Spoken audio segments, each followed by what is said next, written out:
Evangelho de João, capítulo 15, apenas 2 versos. Versos 14 e 15. João, capítulo 15, versos 14 e 15. Eu não costumo fazer isso, mas eu quero aqui também registrar a presença do meu amigo, meu médico querido, grande cardiologista, o Cobut, Antônio Carlos Cobut, tem meu nome, e é o pai da noiva do meu filho mais velho. Então, passou o final de semana comigo, e Cobut, eu estou tão feliz de vê-lo na igreja, como sua presença aqui, me perdoe estar falando assim publicamente, te expondo, mas eu estou sendo autêntico, tá bom? Muito grato a Deus por você estar aqui entre nós. João capítulo 15, versos 14 e 15. Palavras do Senhor Jesus. Vocês são meus amigos se fazem o que eu lhes ordeno. Já não chamo vocês de servos, porque o servo não sabe o que o seu Senhor faz, mas tenho chamado vocês de amigo, porque tudo o que ouvi de meu Pai eu lhes dei a conhecer. Que passagem maravilhosa das Sagradas Escrituras. Vamos ter um momento de oração? Pai Santo, nós te agradecemos por essa manhã de graça. É impressionante a resiliência da igreja. Senhor, depois do inverno que atravessamos, encontrarmos a igreja cheia, bonita, Senhor,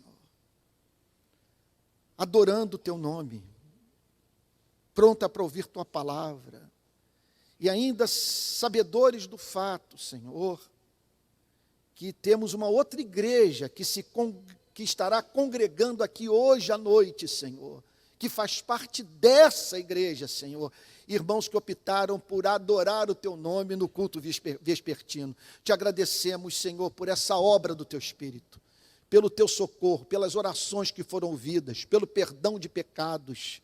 Te agradecemos, Senhor amado, por ver essa árvore que o Senhor plantou florir, por ver, Senhor, tantos ramos se espalhando, e nosso coração tomado de esperança, porque mais uma vez, Senhor, nós nos vemos diante do novo, de alguma coisa, Senhor amado, que está aí surgindo diante dos nossos olhos, que nos encanta e que renova o nosso desejo de servir ao Senhor nessa querida igreja. Ó Deus de toda graça, nós pedimos que agora o nosso entendimento seja aberto para a compreensão da palavra, que ouçamos a exposição bíblica como que estivéssemos ouvindo o próprio Cristo falando em viva voz ao nosso coração, Senhor amado, e nós sabemos que tal acontece sempre que a mensagem de Cristo é proclamada, Senhor, por um mensageiro fiel. Senhor amado, nós sabemos que muitos entraram aqui na esperança de obterem um milagre, enfermos, angustiados na alma, decepcionados, se sentindo traídos, desempregados, endividados, Senhor amado.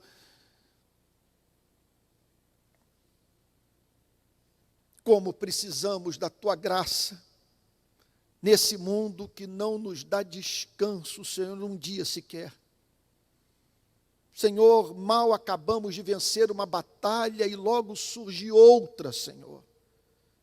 Nós louvamos o teu nome, porque em tudo isso somos mais do que vencedores, e essas batalhas só nos fazem aguardar a nossa pátria, o nosso lar eterno, o lugar da nossa residência final, e nos mover, Senhor, ao serviço.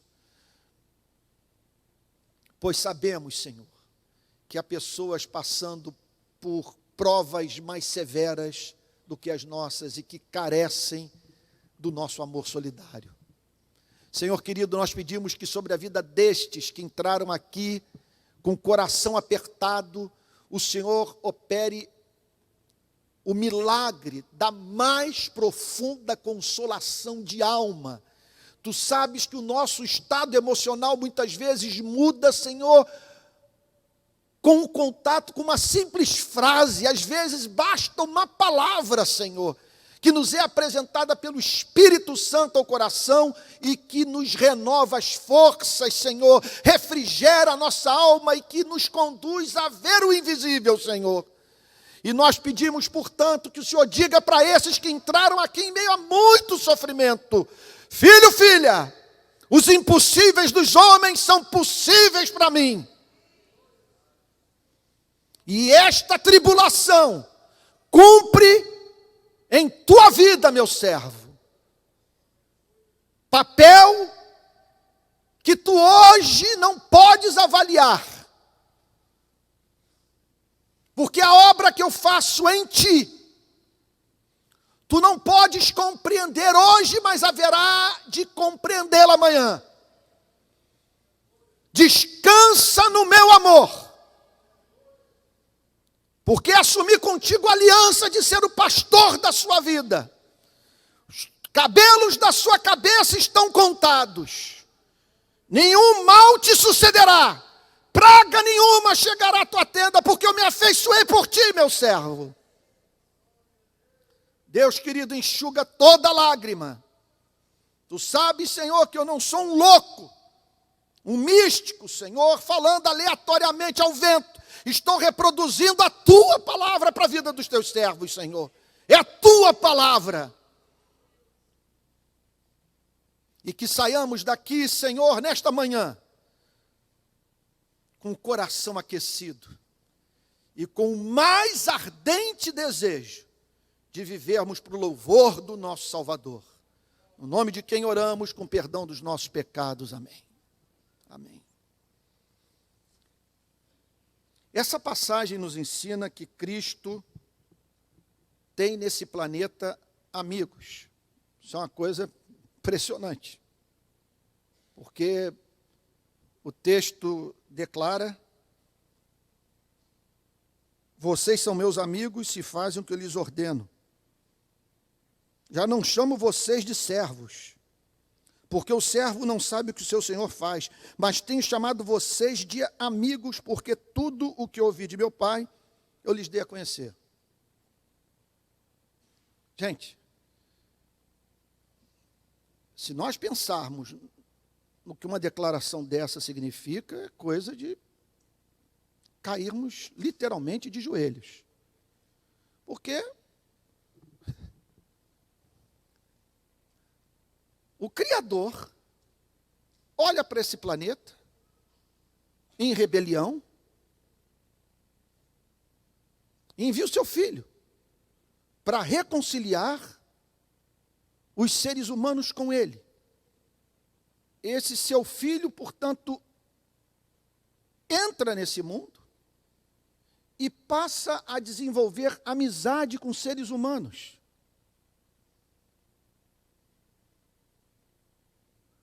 O que significa, portanto, que há nesse planeta pessoas que têm afinidade com Cristo. Pessoas com as quais Cristo pode rir. Pessoas com as quais Cristo pode chorar. Pessoas que entendem o coração de Cristo. Há pessoas nesse planeta com as quais Cristo pode abrir o seu coração.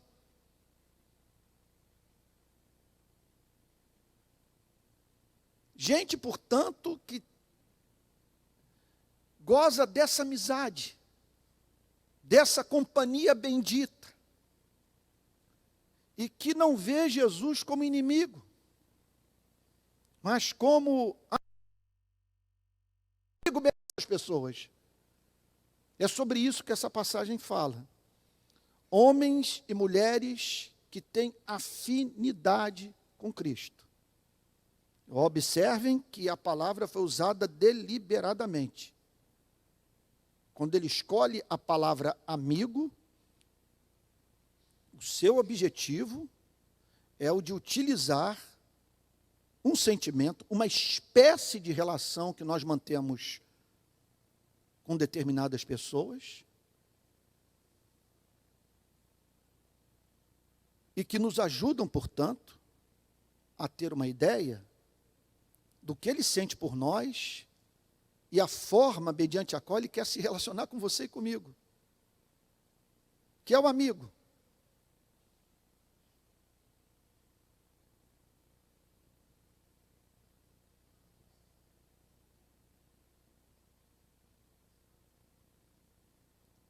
Quando eu prego na igreja Betânia e olho para o lado e observo o pastor Vanderlei derramando lágrimas durante a minha mensagem, secando o rosto, apesar de saber o que ele sabe a meu respeito, porque com ele eu me abro, falo das minhas fraquezas e tentações mais severas, e ele não perdeu respeito por mim.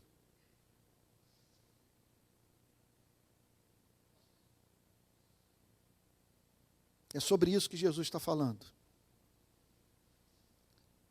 Aquele diante de quem você pode ser autêntico.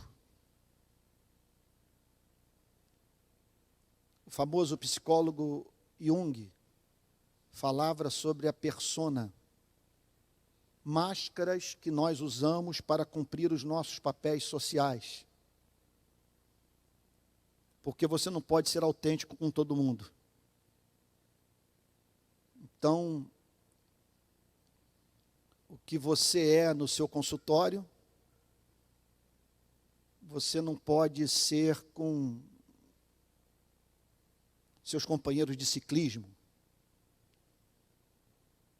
ou com os amigos que estão envolvidos com você em alguma atividade humanitária ou missionária, ou com aquele companheiro de infância.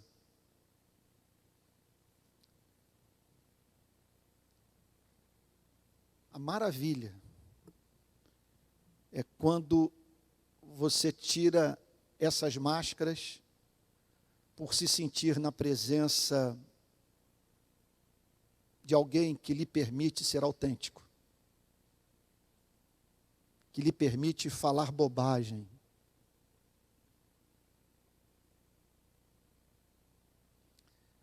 Jesus está falando sobre isso, sobre o contato com esse rosto que faz você ter esperança, que alivia os seus fardos. Não é à toa que a graça comum de Deus usou Milton Nascimento para dizer: amigo é coisa para se guardar no lado esquerdo do peito. Jesus está pensando nisso. E ele diz que tem os seus amigos. Isso é algo de tirar o fôlego. Porque ele está dizendo que na sua presença eu posso ser autêntico. Que eu estou diante do paradigma da verdadeira amizade. Mas olha, o que vale para mim, vale para ele. Que ele tem em mim alguém com quem ele pode desabafar. Por isso que nós encontramos no capítulo 9 do Evangelho de Mateus, o Senhor Jesus dizendo a seguinte coisa para os seus discípulos: a seara é grande, mas os trabalhadores são poucos. Rogai, pois, ao Senhor da seara que envie trabalhadores para a sua seara. Esse planeta pode ser comparado a ovelhas sem pastor. O texto bíblico é claro em dizer que Jesus se dirigiu nesses termos aos seus discípulos, porque é de se esperar que os amigos de Jesus entendam o coração de Cristo. E o que Cristo está dizendo é que ele tem esses amigos nesse planeta. Ele não está dizendo, obviamente, que toda instituição religiosa é composta de amigos. O que é certo é que numa instituição como essa, nós temos aqui, não sabemos quantas pessoas que são amigas de Cristo. Pessoas que o veem como amigo. E pessoas que são vistas por Cristo como homens e mulheres com os quais ele pode falar com a esperança de ser entendido. Quem são esses amigos? Em primeiro lugar, à luz do texto que nós acabamos de ler, os amigos de Cristo são aqueles que se entregam a Cristo tal como Cristo se entregou a eles. Não é você ter o seu nome no hall de membros de uma instituição religiosa protestante ou evangélica. Olha os termos dessa amizade, olha quando essa amizade é real. Verso 14. Vocês são meus amigos se fazem o que eu lhes ordeno. Só que no verso anterior, ele declara, verso 13, ninguém tem amor maior do que este, de alguém dar a própria vida pelos seus amigos. Então, quando ele diz que a nossa amizade se torna evidente para nós e para o mundo, em razão da sujeição da nossa vida à vontade dele, ele está dizendo que é isso. Ao mesmo tempo ele está falando que quando nós, espero que eu esteja sendo claro no pensamento, quando nós nos rendemos sem reservas a ele, esse é o sentido de fazer aquilo que eu ordeno, nós estamos simplesmente respondendo a ele na forma de um amor sacrificial que é justamente a espécie de amor que ele manifestou no Calvário por você e por mim. Deixa eu ser mais claro. Ele se entregou inteiramente pelos seus amigos. E agora ele pede que os seus amigos se entreguem inteiramente a ele, sem reservas. Vocês são meus amigos se fizerem o que eu ordeno. Observe que a causa dessa salvação, dessa amizade, desse companheirismo, não é a nossa obediência. Ela é resultado do fato de que ele nos amou primeiro. Ele deu a sua vida pelos seus amigos. E os seus amigos, como resposta a esse amor sacrificial, entregam a sua vida sem reservas a Cristo. Portanto, os amigos de Cristo têm duas características, segundo o próprio Jesus. Em primeiro lugar, eles ouvem a voz do Cristo real. O que o Senhor Jesus declara? Repetindo, vocês são meus amigos se fazem o que eu lhes ordeno. Nós não podemos confundir o que Jesus ordena com o que a igreja manda ser feito. Nós não podemos confundir o que Jesus nos manda fazer com aquilo que a instituição religiosa impõe a você e a mim. Porque nem sempre a instituição religiosa é capaz de reproduzir com fidelidade as palavras de Cristo. Portanto, o que o texto está dizendo de uma forma clara é que o que caracteriza a vida desses discípulos é a capacidade de discernir a voz de Cristo no meio do que as instituições religiosas são capazes de fazer com a mensagem do mesmo Cristo. Repito, que eu tenho dito a exaustão na nossa igreja, botando na boca de Cristo o que Cristo nunca falou. Outro dia eu li algo que tem íntima relação com o que eu estou falando nessa manhã. Nós não podemos confundir a mensagem da Bíblia com a nossa interpretação da Bíblia. Nem sempre nós somos bons intérpretes das Sagradas Escrituras. De maneira que o texto está falando aqui de uma relação de amizade com o Cristo real. E um Cristo real, portanto, que muitas vezes nos leva a ouvir o que não está presente no púlpito da igreja que nós frequentamos. Ou um Cristo também que, por ser real, nos leva a entrar em colisão com a própria instituição religiosa.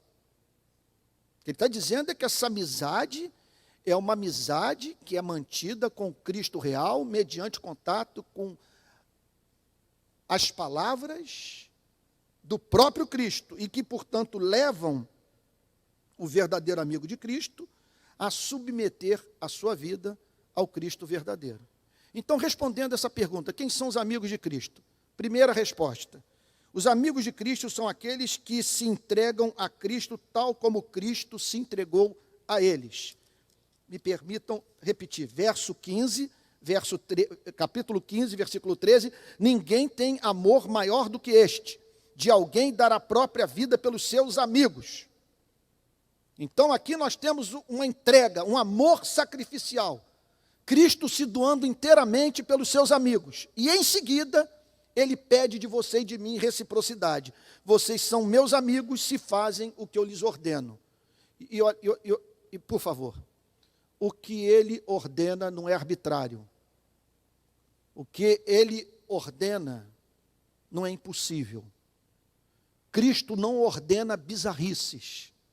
Cristo não ordena aquilo que inviabiliza a nossa vida. Cristo não ordena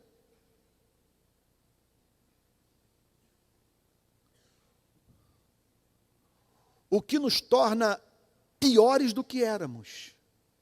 O que ele pede de nós é razoável, como temos visto nos últimos domingos. O que ele pede de você e de mim é amor. Amor. Nos submetermos à vontade de Cristo significa nós manifestarmos, por meio das nossas vidas, o amor de Cristo. Os amigos de Cristo, em segundo lugar, meu sermão tem 3 divisões apenas. Os amigos de Cristo, esse é o segundo ponto, penúltima divisão. Os amigos de Cristo são aqueles que se libertaram da religião dos escravos.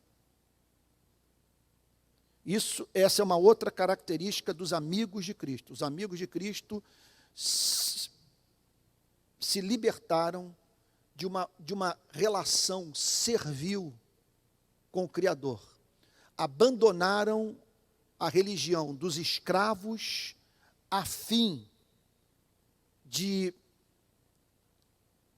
vivenciarem a religião dos amigos. O texto, portanto, declara no versículo 15: já não chamo vocês de servos, porque o servo não sabe o que o seu senhor faz, mas tenho chamado vocês de amigos, porque tudo que ouvi de meu Pai eu lhes dei a conhecer. Então, os amigos de Cristo são aqueles que se libertaram da religião dos escravos, daqueles que trabalham duro por força do temor de, no final do dia, serem lançados fora. Essas pessoas foram salvas da religião do desempenho, da religião da performance, da religião do trabalho duro com vistas à conquista do amor da divindade. Essas pessoas, portanto, foram curadas da fobia de Deus por meio do contato com Cristo. Não mantêm mais relação servil com o Criador. Se relacionam com o Criador como um amigo. Mantém comunhão com aquele que tanto ama. Esse é o chamado que Deus faz para você e para mim, e isso que caracteriza a vida dos verdadeiros amigos de Cristo. É ter Cristo como um Cristo a favor de nós, não um Cristo contra nós. É entender que esse Cristo sempre haverá de lidar com ternura com todo aquele que se arrepende e crê.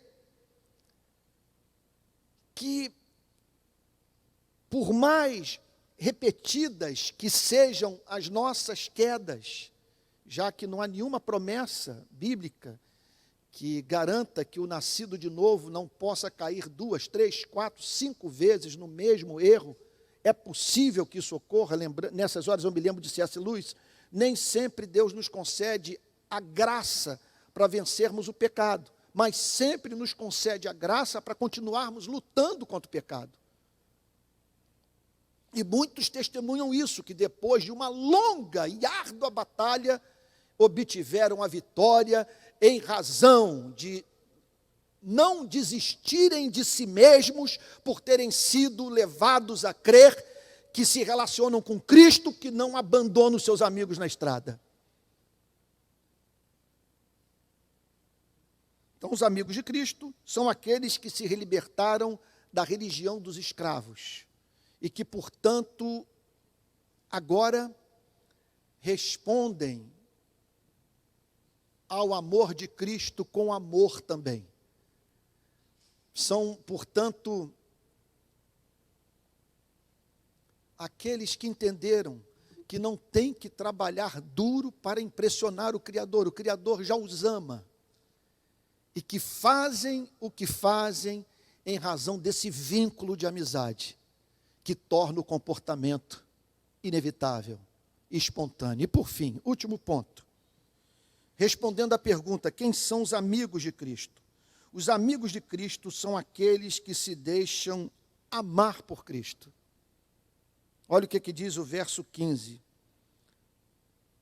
Já não chamo vocês de servos, porque o servo não sabe o que o seu senhor faz, mas tenho chamado vocês de amigos, porque tudo que ouvi de meu Pai, eu lhes dei a conhecer. Então aqui nós estamos diante do paradigma da verdadeira amizade. Se você quer manter uma relação com alguém baseada na forma como Jesus Cristo se relaciona com você, olhe para esse texto. Ele é um grande vetor para a forma como nós devemos nos relacionar com os nossos amigos. Mas o texto não está falando apenas sobre isso. Na verdade, a lição maior é a amizade que Cristo tem por nós. E que tipo de amizade é essa? Em primeiro lugar, os discípulos de Cristo têm consciência dos benefícios auferidos pela fé na obra sacrificial de Cristo. Isso é uma primeira característica dessa, veja só, dessa amizade com Cristo que trabalha a nosso favor. Porque não é possível, gente, que depois de termos encontrado Jesus Cristo, a vida tenha ficado pior. Que antigamente, portanto, nós não tínhamos noção de Cristo, não nos relacionávamos com Cristo, não orávamos a Cristo, e agora o que nós temos é um censor, é um diabo com o nome de Cristo. E Cristo nos chama para nós não o confundirmos com o diabo, ele é o nosso amigo, e um amigo que dá sua vida por nós. Por isso que no verso 13 está escrito, do capítulo 15, vale a pena repetir: ninguém tem amor maior do que este, de alguém dar a própria vida pelos seus amigos. Ele deu sua vida por nós. Você entende isso? Porque ele deu sua vida por nós? Isso tem que ser repetido. O Evangelho é uma mensagem que tem que estar presente dominicalmente na vida de toda a igreja. Tem que estar nos grupos pequenos, nos lares, porque pregar a Bíblia não é pregar o Evangelho. O Evangelho é uma mensagem que está dentro da Bíblia. E nem sempre pregadores que pregam a Bíblia pregam o Evangelho. O que significa dizer que Jesus deu a vida pelos seus amigos? Porque todos os amigos de Jesus fazem parte dessa chamada humanidade caída. Você tem alguma dúvida com relação a isso, que a humanidade caiu? O que ocorreu? Mais ou menos aqui. O que eu acabei de falar na profissão de fé do Nicolas. Deus criou esse planeta. Eu não tenho grandes problemas, confesso a vocês, para defender a existência de Deus com base nas pistas que Deus deixou do seu amor, do seu poder, da sua sabedoria. Você olha para o planeta, você vê sinais nítidos de pessoalidade. Tem alguém no universo que pensa, que delibera, que ama. O nada, o acaso, as forças cegas não explicam o planeta Terra nem o amor que você e eu temos pelos nossos filhos. Não explica um poema de Shakespeare. Não explica Dom Quixote de Cervantes. Não explica os Salmos de Davi. Esse Criador faz o homem sua imagem e semelhança e diz para ele algo muito razoável. Olha, eu fiz porque meu coração está transbordante de alegria. Eu não o criei porque eu precisava de você. Porque o pai ama o filho ama o pai. E o Espírito Santo faz parte dessa festa de amor. Eu criei para ter no universo seres que conhecessem conscientemente o meu amor. Seres feitos à imagem e semelhança minha. E que entrassem em comunhão comigo. Agora, o que eu peço de vocês é somente uma coisa: que vocês amem. Que vocês me amem, a ponto de submeterem suas vidas à minha vontade. E que vocês se respeitem, porque esse é o lar que eu designei para vocês. Se vocês não se amarem, vocês vão consumir esse planeta. Vocês vão destruir a si mesmos. E vai chegar um ponto que vocês até mesmo duvidarão de que há um Criador benevolente por trás da vida. E isso em razão do fato de vocês terem perdido a memória do que um dia esse planeta foi. Então que vocês se amem. E aí então, o que ocorreu? Olha, eu confesso a vocês, irmãos, me parece muito razoável tudo que a Bíblia diz. Porque ela fala que nós nos afastamos, nós entramos em rebelião, nós passamos a considerar Deus arbitrário,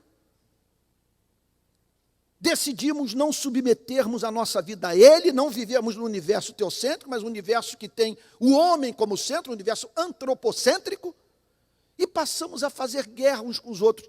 Deus olha para esse planeta e para o nosso comportamento, para o estado do nosso coração, para o que nós fazemos com os animais, para o que fazemos com a natureza, com as árvores, com os mares, com os rios, para o modo como nós nos relacionamos com Ele, e Ele dá uma ordem para a criação. E Ele pede para que os rios, Ele pede para que os mares, Ele pede para que os ventos, Ele pede para que os asteroides, todos, bem do estilo, quem retratou isso muito bem foi o Tolkien, no Senhor dos Anéis. Quando você vê a natureza se levantando contra o homem, a natureza assumindo feições próprias de seres que pensam. E esse Deus então dá ordem para a natureza: olha, diga para eles que eles estão errados, que eles se equivocaram. E aí então a natureza desenvolve cardos e abrolhos, como diz o livro de Gênesis. Nós passamos a ter problemas com o planeta, que aqui e ali parece nos odiar, parece se voltar contra a sua e contra a minha vida. E não apenas isso. Ele se vira para a nossa espécie e diz: não contem com meu apoio para essa orgia. Eu os amo, mas não vou prostituir o meu amor por amar vocês. Como vocês decidiram não me amar, como vocês decidiram fazer guerra uns com os outros, matar o que eu mais amo,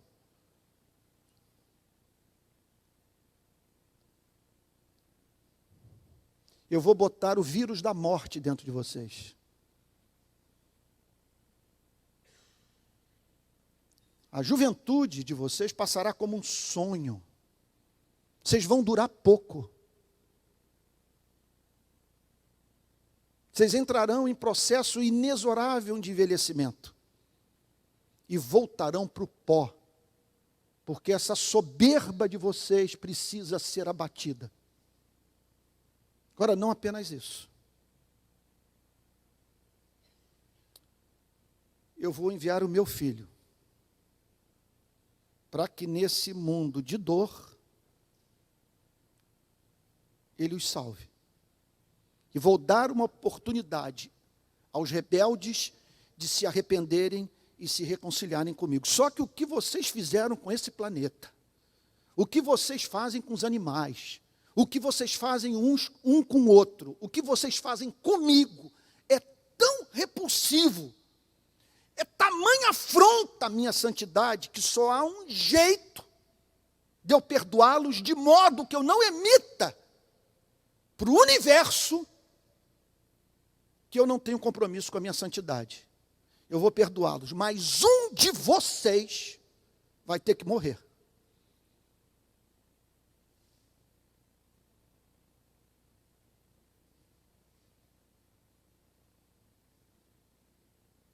Pense em Hiroshima, Nagasaki. Pense no ponto em que nós chegamos. Um sujeito olha do alto do seu avião para baixo e vê velhinhos. E vê crianças. E imagina em determinadas casas, mães balançando seus filhos no berço. Crianças de peito. Nós chegamos a esse ponto de não nos perturbarmos, não temos conflitos éticos com a pulverização, com a morte indiscriminada, com milhares morrendo ao mesmo tempo. Como diz Eric Robensbaum, o século XX foi o século de maior prosperidade de toda a história da humanidade. Contudo, os seres humanos mataram 180 milhões de membros da sua espécie. Século XX. E como diz o economista Amartya Sen, economista indiano e ganhador de prêmio Nobel, em todas as fomes coletivas que houve no século XX, nesse planeta, havia oferta suficiente de alimentos para alimentar toda a espécie humana. Portanto, eu enviarei o meu filho para que ele faça o que vocês não conseguiram fazer, que ele ame o Pai e ame a vocês. E morra como um cordeiro. E todo aquele que crer nesse sacrifício será redimido dos seus pecados e da condição de rebelde se tornará em filho e filha meus, adotados por um ato de pura graça na minha família. Quem são os amigos de Cristo? Os amigos de Cristo são os que creem nessa história, que não me parece absurda. O que vocês acham? Não conheço filosofia de história melhor do que essa. Algo que mais me ajude a entender os fatos. E como que nós chegamos num ponto como esse. Com 1 bilhão de pessoas vivendo nesse planeta na miséria. 1 bilhão de seres humanos hoje vivem na miséria. Você quer viver na miséria? Eu te dou $1 e digo para você, se vire hoje com esse dólar. É tudo que você tem para alimentar você e seus filhos.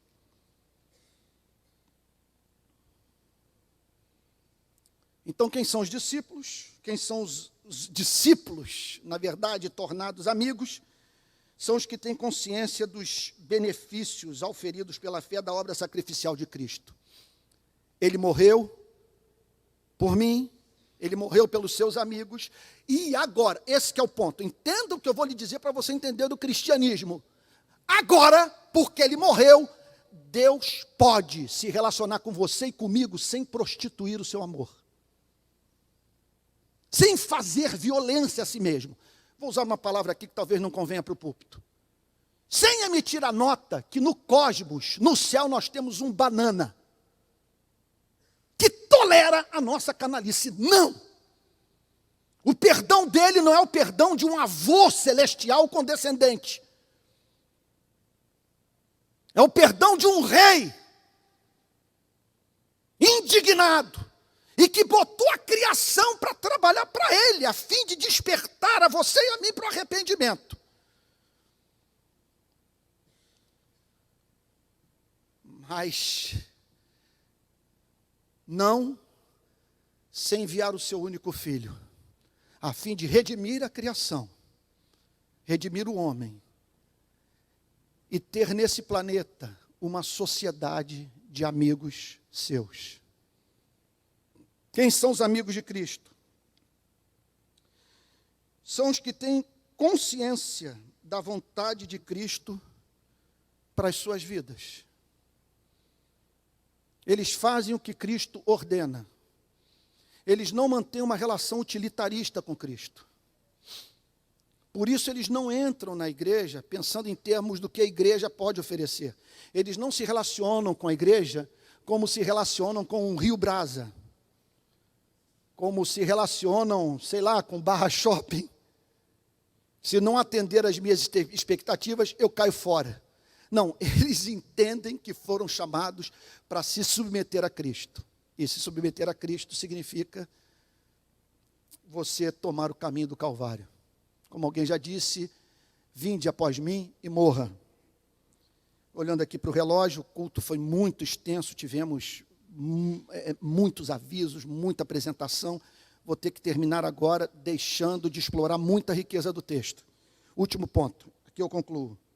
Quem são os amigos de Cristo? São os que têm consciência de que, meu Deus, isso é fantástico, de que o Pai,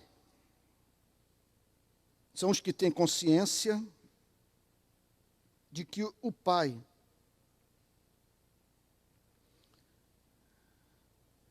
disse pelo Filho a eles tudo aquilo que ele queria dizer para a humanidade. É extraordinário o que o texto diz. Aqui eu concluo. Olha lá, verso 15. Já não chamo vocês de servos, porque o servo não sabe o que o seu senhor faz. Mas tenho chamado vocês de amigos, porque tudo que eu ouvi de meu Pai, eu lhes dei a conhecer. Presta atenção, gente. É muito empolgante. Como é bom ser pastor e que privilégio nós termos acesso a essas informações extraordinárias. O que o Senhor Jesus está dizendo, vamos pensar para a nossa vida, vamos pensar em nós. Aqui estamos nós, no planeta do coronavírus. Daqui a pouco vou entrar no avião pedindo a Deus para não topar com o chinês, e pelos corredores do aeroporto ou dentro da aeronave.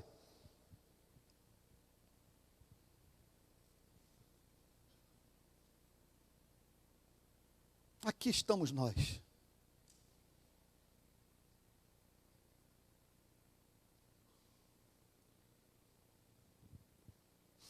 Com pessoas dando cabo da vida porque perderam o prazer pela existência. Nos deparamos em nações que já conquistaram o que nós sonhamos obter. E vemos pessoas abreviando sua vida por não encontrarem sentido em se manterem vivas. Aqui estamos nós. Olhe para essa igreja, um irmão nosso, uma semana atrás, virou-se para a mulher e disse, não estou me sentindo bem. Depois cai na inconsciência. Se isso não é um problema filosófico para você, me perdoe dizer, eu tenho dificuldade em entender como que a sua cabeça funciona, por que com ele não comigo? E aqui estamos nós, administrando problemas no nosso casamento, no relacionamento com os filhos, com os nossos companheiros de profissão, lidando com o imponderável, não sabemos quanto tempo nos resta, convivendo com fantasmas, com medos, com fobias, com processos inconscientes que muitas vezes nos levam a boicotarmos a nós mesmos. Parece que temos uma atração pela morte, pela destruição da nossa própria vida, que assume a forma de projetos de vida suicidas. O Pai olha para esse caos para essa escuridão, para essas trevas. Vocês imaginem, no limiar do nascimento da cultura ocidental, nós nos deparamos com a filosofia grega dizendo a seguinte coisa: o melhor é morrer cedo, e melhor do que morrer cedo é nunca ter nascido. Na própria Bíblia, nós vemos um homem como o profeta Jeremias, amaldiçoando quem anunciou o seu nascimento, e perguntando a Deus: por que eu não fui um aborto no ventre da minha mãe? Por que o Senhor me fez nascer para só ver desgraça? A Bíblia diz, portanto, que Deus enviou Jesus Cristo para dizer a você e a mim, a humanidade, o que basicamente precisamos escutar a fim de que nossa vida recobre o sentido. Ou seja, o Criador tem algo a dizer para a criatura, e o disse através de Jesus Cristo. E ninguém até hoje falou melhor sobre Deus do que Jesus Cristo, jamais fará. É o Filho de Deus, ninguém jamais viu a Deus. O Deus unigênito que está no seio do Pai é quem o revelou. Ele é a expressão exata do ser de Deus. E Cristo, portanto, vem a esse planeta com a incumbência de comunicar a verdade a nós. Ele é o verdadeiro profeta. Quem são os amigos de Cristo? Os amigos de Cristo são os que ouviram essa mensagem do Pai através de Cristo. Que tem esse privilégio, são os verdadeiros filósofos, os verdadeiros pensadores. São os que interpretam a vida com categorias divinas. Sabem quem são, de onde vieram, para onde vão. Por que eu digo isso? Vocês são meus amigos se fazem o que eu lhes ordeno. Já não chamo vocês de servos, porque o servo não sabe o que o seu senhor faz, apenas obedece. O seu senhor não tem que lhe dar satisfação sobre suas ações e motivações. Mas não é assim com vocês. Vocês são meus amigos, porque tudo o que ouvi de meu Pai, eu lhes dei a conhecer, e não tem tesouro maior do que esse. Porque o que o Pai tem a nos dizer é como sermos salvos desse mundo caído. Que Deus lhe conceda graça para manter essa amizade com Cristo, para aprofundar esse relacionamento, para ver Cristo como amigo, não como adversário seu. Que você jamais se esqueça que diante desse Cristo você pode se despir. Ele o chama para ser autêntico e pede, contudo, que ele possa ser autêntico com você e falar uma coisa ou outra que venha desagradá-lo, porque toda relação madura é caracterizada pela presença dessa liberdade de, no exercício da autenticidade, contrariarmos aquele que tanto amamos. E Cristo, portanto, nos chama assim, para que ele seja autêntico conosco, sejamos autênticos com ele e que saibamos que quem deu sua vida pelos seus amigos jamais haverá de pedir deles o que os levará para a morte. Resumindo,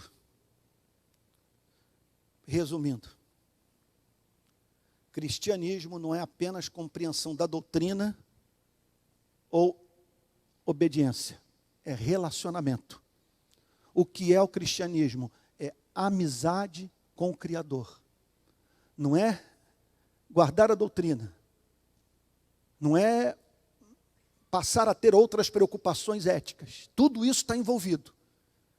Contudo, essa fome e sede pela verdade, pela compreensão teológica, doutrinária, esse compromisso com a ética, devem ser resultado de uma amizade.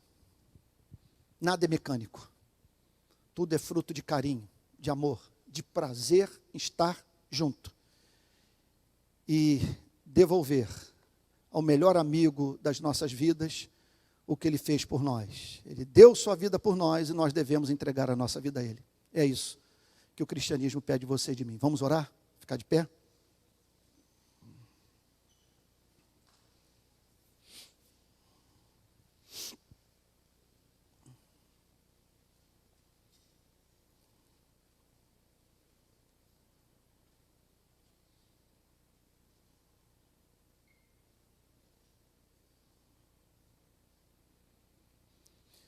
Senhor Jesus,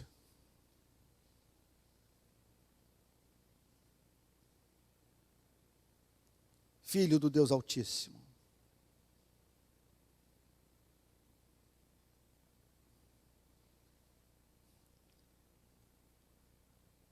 as instituições religiosas fizeram com que muitos dos que ouviram falar sobre o seu nome o confundissem com o diabo.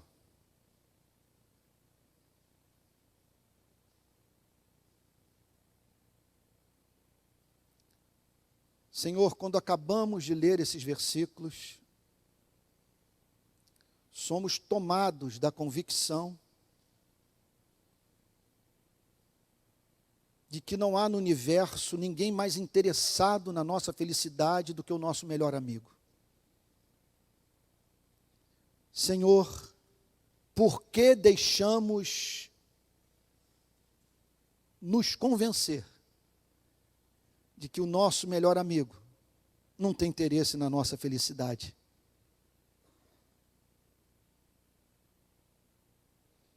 Senhor Jesus, permita-nos vê-lo como Tu és e sempre crer que o Senhor é um Cristo a favor de nós e não contra nós. Não permita que tornemos a nossa relação contigo em apenas assimilação da doutrina ou compromisso ético frio.